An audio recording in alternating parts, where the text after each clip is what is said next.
எல்லோரும் எப்படி இருக்கீங்க? நல்லா இருக்கீங்களா? இன்றைக்கி பூண்டு குழம்பு எப்படி செய்கிறதுன்னு சொல்கிறேங்க. சின்ன வெங்காயம் ஒரு 10 கட் பண்ணி வச்சுக்கிட்டேன். நாட்டு தக்காளி ஒரு 2 சின்ன தக்காளியாக ஒரு 2 பேருக்கு தாங்க செய்கிறேன். வெந்தயம் தாளிக்க ஒரு 1/4 டீஸ்பூன். பூண்டு நமக்கு எவ்வளோ வேணாலும் போடலாங்க. நான் கொஞ்சமாக போட்டிருக்கிறேன். இந்த ஸ்பூனில் தனி மிளகாய்த்தூள் 1 ஸ்பூன், தனி மல்லித்தூள் 2 ஸ்பூன், கொஞ்சம் மஞ்சள் தூள் போட்டிருக்குறேங்க. இது வந்து செக்கெண்ணெயில் தாளித்தா ரொம்ப அட்டகாசமாக இருக்கும் குழம்பு. லெமன் சைஸ் புளி வந்து கொஞ்சமாக சின்ன நெல்லிக்காய் இருக்குது பார்த்தீங்களா, அந்தளவுக்கு 2 பேருக்கு தானே செய்கிறேன். அதனால் நெல்லிக்காய் சைஸில் புளி போட்டு இதுலேயே கல் உப்பு போட்டுருவாங்க. தேவையான அளவு கல் உப்பு போட்டுருவேன். அப்போ தான் வந்து புளிப்பு தனியாக தெரியாமல் இருக்கும் குழம்பு சாப்பிட்றப்ப.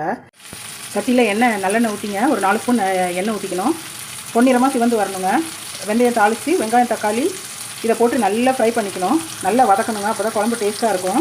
இதில் வந்து மிளகாய்த்தூள் மல்லித்தூள் இதெல்லாம் போட்டாக்கா பச்சை வாசனை இருக்காது. ஒரு 2 செகண்டு அப்படியே ஃப்ரை பண்ணிக்கணும். அதுக்கு பிறகு தான் புளி தண்ணி கரைச்சி ஊற்றணுங்க. குழம்பு தூளை போட்டுட்டு புளி தண்ணி ஊற்றிட்டேங்க. இது நல்லா வந்து ஒரு 10 நிமிஷம் நல்லா கொதி வரணும். கொஞ்சம் சிம்மில் வச்சு எரிய விடுங்க. அப்போ தீஞ்சு போயிடும். 10 நிமிஷம் கொதி வரட்டும், அப்புறம் பார்க்கலாம். இந்த பூண்டு குழம்புக்குங்க கொஞ்சமாக இந்த பாருங்கள், இந்த அளவுக்கு தேங்காய் அரைச்சி ஊற்றினா தான் நல்லா டேஸ்ட்டாக இருக்கும். அரைச்சி ஊற்றிடலாம். தேங்காயை நம்ம ஊற்றிடலாங்க. ஊற்றி ஒரு 5 நிமிஷம் கொதி வரணும். அதுக்கு பிறகு நம்ம இறக்கிடலாம். தேங்காய் ஊற்றி ஒரு 5 நிமிஷம் கொதி வந்துருச்சுங்க. இது 2 பேருக்கு தான் செய்கிறேன். ஜாஸ்தி வேணும்னா கொஞ்சம் அதிகமாக போட்டுக்கோங்க. சூப்பராக இருக்கும். தேங்காய் ஊற்றாமல் வச்சிங்கன்னா டேஸ்ட்டாக இருக்காதுங்க. இந்த வீடியோ பிடிச்சிருந்தா லைக் பண்ணுங்கள், ஷேர் பண்ணுங்கள், கமெண்ட் பண்ணுங்கள், சப்ஸ்கிரைப் பண்ணுங்கள். தேங்க்யூ.